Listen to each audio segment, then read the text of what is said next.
Praise the lord. దేవునికి మహిమ ఘనత ప్రభావాలు కలుగును గాక. ప్రేమైనటువంటి జీవం కలిగిన దేవుని కుటుంబమా, దైవ సమాజమా, దేవుడు మనల్ని ప్రేమించి మరొక నూతన దినము ఉదయకాలాన్ని ఇచ్చినందుకు దేవుని స్తుతిద్దాం.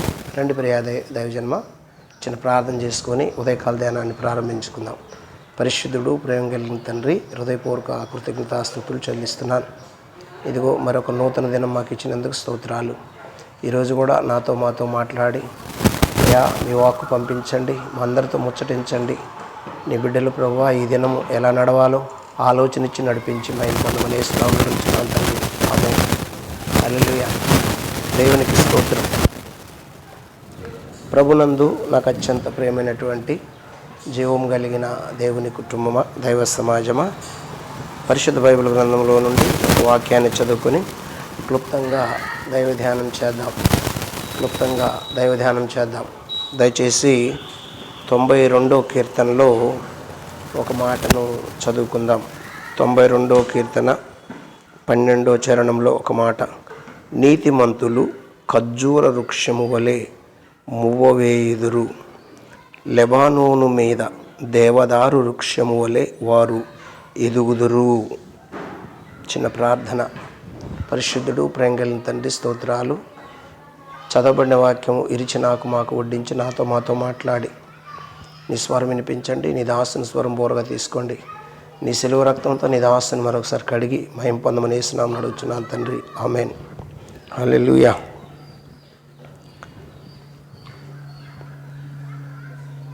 ప్రభునందు నాకు అత్యంత ప్రియమైనటువంటి జీవము కలిగిన దేవుని కుటుంబమా, దైవ సమాజమా, ప్రతి ఉదయము పరిశుద్ధాత్మ దేవుడు మనల్ని పలుకరిస్తూ వస్తాడు. ప్రతిదినము ఆయన స్వరం వినిపించటానికి, ఆయన మనతో మాట్లాడటానికి ఆయన ఇష్టపడుతుంటాడు. చాలాసార్లు మనము బలహీనమైపోతుంటాం. ప్రభుతో మాట్లాడటానికి బలం సరిపడదు, మోకరించటానికి బలం సరిపడదు, విజ్ఞాపన చేయటానికి బలం సరిపడదు. చాలా నీరసమైపోతుంటాం. ఏమండి, ఏమి చేయాలో అర్థం కాని పరిస్థితిలో ఉంటాం చాలాసార్లు.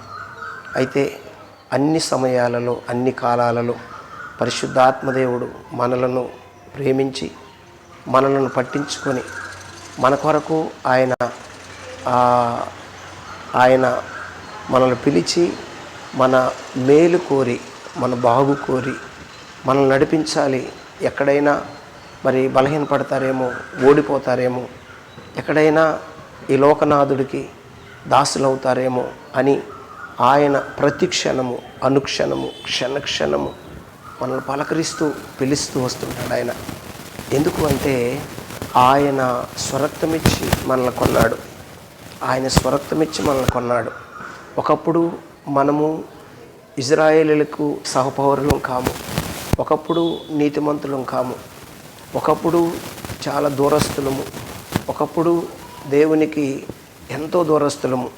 పాపముల చేత, అపరాధముల చేత చచ్చి ఉన్నటువంటి మిమ్మలను ఆయన శిలువ రక్తము చేత మిమ్మల్ని బ్రతికించును అని ఎఫెసీయులకు రాసిన పత్రికలో పౌలు భక్తుడు చెబుతుంటాడు. అపరాధముల ద్వారా, పాపముల ద్వారా చచ్చిన మనలను ప్రభు బ్రతికించి ఇప్పుడు ఏం చేశాడంటే నీతిమంతులమయ్యాము. మనం నీతిమంతులం ఎలా అయ్యాము? ఇక్కడ చదవబడినటువంటి మాట ఏమిటంటే నీతిమంతులు అని రాయబడింది. ఏంటంట? నీతిమంతులు. 92వ కీర్తన 12వ చరణంలో, నీతిమంతులు ఖర్జూర వృక్షము వలె మువ్వవేయుదురు. నీతిమంతులు ఖర్జూర వృక్షము వలె మువ్వవేయుదురు. ఖర్జూర వృక్షము, ఖర్జూర పండ్లకు మరి వర్షాలు పడ్డా పడకపోయినా ఒక వెడారి ప్రాంతంలో ఉంటాయి. అవి వెడారి ప్రాంతంలో ఉన్నా సరే అవి ఏం చేస్తుంటాయంటే పచ్చగా సిగురిస్తూ ఉంటాయి, మువ్వ వేస్తూ ఉంటాయి. ఏమండి, దాని కాలం వచ్చేసరికి అది ఫలములు ఇస్తూ ఉంటుంటుంది. అది వర్షమున్నా లేకపోయినా దాని పని తను చేస్తుంటుంది. దేవుడు ఆ ఖర్జూర వృక్షములతో ఆ మనిషిని, లేదంటే యేసు రక్తములో కడగబడిన వారిని పోలుస్తూ పరిశుద్ధాత్మదేవుడు మాట్లాడుతున్నాడు. నువ్వు నీతిమంతుడివి. నువ్వు ఎలా నీతిమంతుడు అయ్యావంటే యేసు రక్తములో కడగబట్టి నీతిమంతుడు అయ్యావు. కాబట్టి ఆ నీతిమంతుడు ఎలా ఉంటాడంటే ఖర్జూర వృక్షము వలె మూవ వేస్తారు అని పరిశుద్ధాత్మ దేవుడు రాయించాడు. ఈ ఖర్జూర వృక్షము ఎడారిలో పండుతుంటుంది, ఫలమిస్తుంటుంది. ఈ క్రైస్తవుడు యేసు రక్తంలో కడగబడిన మనం కూడా కష్టం వచ్చినా, నష్టం వచ్చినా, ఇరుకులు వచ్చినా, ఇబ్బందులు వచ్చినా, అన్నీ ఉన్నా ఏమీ లేకపోయినా ఏమి చేయాలి అంటే తగిన కాలములో దేవుడు మన దగ్గరికి వచ్చినప్పుడు నీతి ఫలములు ఫలించాలి. దేవునికి స్తోత్రం కలుగునుగాక. నీతిమంతులు తమాల వృక్షము వలె ఎడారిలో సహా మూవ వేయుచుందురు. నీతిమంతులు తమాల వృక్షము వలె ఎడారిలో సహా మూవ వేయుచుందురు. నీతిమంతులు ఎడారిలో సహా ఖర్జూర వృక్షము వలె మూవ వేస్తారు అని మరి అపోస్తలుడు డాక్టర్ అద్దంకి రంజిత్ ఓఫిరయ్య గారు ఈ మధ్యకాలంలో చక్కటి పాట రాశారు. వారు దడియకుందురు, వాళ్ళు బెదరకుందురు. ఏమండి, ఎంత నష్టం వచ్చినా, ఎంత కష్టం వచ్చినా, ఏమండి, మాట తప్పడు, మడమ తిప్పడు. ఎవరు? నీతిమంతులు. ఎందుకో తెలుసా?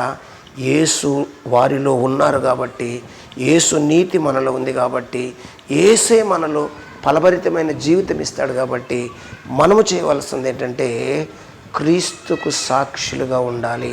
దేవునికి స్తోత్రం కలుగునుగాక. ఎవరికైనా మాట ఇస్తే మాట తప్పడు నీతిమంతుడు. కష్టం వచ్చినా, నష్టం వచ్చినా ఆ మాట నిలబెట్టుకుంటాడు. ఎందుకంటే యేసు మాట ఇచ్చి మాట తప్పలేదు. ఏ మాట అది?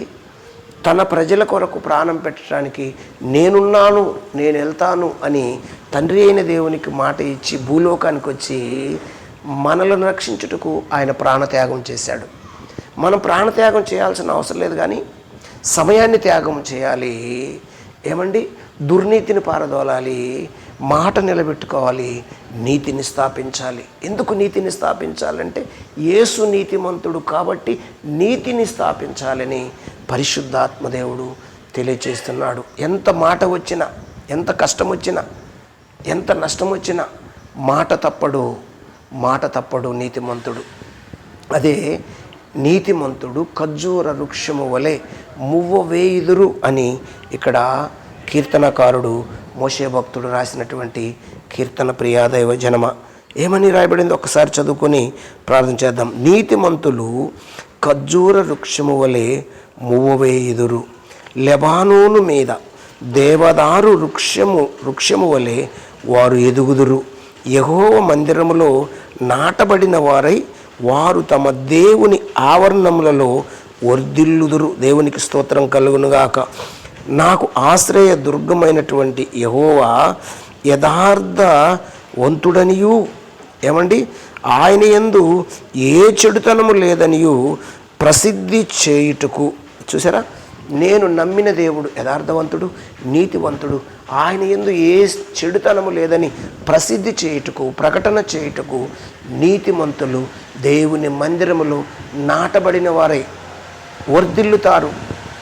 వర్ధిల్లెదము మన దేవుని మందిరమందు నాటబడిన వారమై నీతిమంతులమై మూవవేయుదము. నీతిమంతులమై మూవవేయుదము. యేసు రక్తములోనే జయము మనకు జయమే, స్తుతి స్తోత్రములోనే జయము మనకు జయమే. నీతిమంతులు వర్ధిల్లుతారు, వారు మూవ వేస్తారు. ఎక్కడ అంటే దేవుని మందిరములో నాటబడిన వారై. ఒక మందిరములో నాటబడితే ఆ నీతితో నింపబడి ఏరులు పాతుకొని పోతే ఇంకెవరు పెగిలించలేరు, ఎవరు అక్కడి నుంచి తీయలేరు. ఈరోజు చాలామంది మందిరములో నాటబడకపోవటం వల్ల, ఆ ఏరులు పారకపోవటం వల్ల ఏమవుతుందో తెలుసా? నీతిని స్థాపించలేక లోకములో ఇటు అటు అటు ఇటు గాలి కొట్టుకుని ఏరు లేని చెట్టు కొట్టుకున్నట్టు కొట్టుకుంటుంటారు. అలా కొట్టుకోకూడదు అని పరిశుద్ధాత్మని యొక్క ఉద్దేశము ప్రియాదైవ జనమ. కాబట్టి నీతిమంతులు. ఎవరు నీతిమంతులు? యేసు రక్తములో కడగబడిన వారు. యేసు రక్తములో విజయమున్నది. ఆయన నేను జయించిన ప్రకారము మీరు లోకమును జయించండి, నాతో కూడా ఆ సింహాసనం దగ్గర కూర్చుండబెట్టుటకని ప్రకటన గ్రంథంలో యేసయ్య చెప్పినటువంటి మాటలు ప్రియాదైవ జన్మ. కాబట్టి ప్రతి ఒక్కరూ ఈ విషయాన్ని గమనించండి. మీరు నీతిమంతులనే విషయాన్ని మర్చిపోవద్దు. నీతిని స్థాపించుటకు, భక్తిని స్థాపించుటకు, సత్యమును స్థాపించుటకు, సర్వసత్యమును స్థాపించి ఆ సర్వసత్యములోకి అనేకులు రప్పించటానికి మీరు వర్ధిల్లాలి, మీరు ఆశీర్వదించబడాలి. మీరు దినదినము క్రీస్తులో మువ్వ వేయాలి, సిగురించాలి. ఆరోను సిగురించు కర్ర ఎలాగైతే ఉందో, ఆరోను సిగురించు కర్ర వలె మీరు సిగురిస్తూ, యోసేపు ఎలాగైతే ఫలించుడు కొమ్మ వలె ఉన్నారో ఫలిస్తూ, నీతిని స్థాపిస్తూ, సర్వసత్యమును బోధిస్తూ, అనేకులు సర్వసత్యములోకి నడిపిస్తూ, లేఖనానుసారమైన బోధలో నాటబడి అనేకులు అందులోనికి తీసుకొచ్చేవారిగా ఉండాలి. కానీ ఏదో బాప్తీసం పొందాము, రక్షణ పొందాము, మేము కూడా క్రైస్తవులమని చెప్పుకునే వారిలా ఉండకూడదు. నీతిమంతులు ఖర్జూర వృక్షము వలె మువ్వ వేస్తారు. వారు మాట ఇస్తే మాట తప్పరు. ఎంత కష్టం వచ్చినా, ఎంత నష్టం వచ్చినా మాట నుండి తొలగిపోరు. మన యేసయ్య తొలగిపోలేదు, మనం కూడా తొలగిపోము. మనము కూడా క్రీస్తు కొరకు జీవిస్తాము. అసలు ఈ జీవన శైలి, ఈ జీవిత ప్రయాణం ఎక్కడికంటే యేసు రాజ్యమును స్థాపించుటకు మాత్రమే అనే విషయము ఎవరు మరిచిపోకూడదు. దైవ జనాంగమా, రండి ప్రార్థన చేద్దాం. పరిశుద్ధుడు, ప్రేమ గల తండ్రి, స్తోత్రాలు. ఈ ఉదయకాలం మాతో మాట్లాడేందుకు స్తోత్రాలు. అయ్యా, మీరు ఇచ్చినటువంటి వాక్యము అందరి హృదయాలు ఫలింపచేసి, అయ్యా, నీతిమంతులు ఖర్జూర వృక్షం వలె మువ్వ వేయుదురన్నట్లు మువ్వ వేస్తూ, సిగురిస్తూ, ఫలిస్తూ, నీతిలో స్థాపించమని ప్రార్థిస్తూ దినదీవెన దినరక్షణ దయచేయండి. ఈ దినము చేపడుతున్న ప్రతి పనిలో మీరు ఆలోచనిచ్చి నడిపించమని ప్రార్థిస్తూ మహిమ పొందమని యేసునామములో స్తుతించి ప్రార్థిస్తున్నాను తండ్రి. ఆమేన్. God bless you. దేవుడి మిమ్మల్ని దీవించును గాక. ఆమేన్.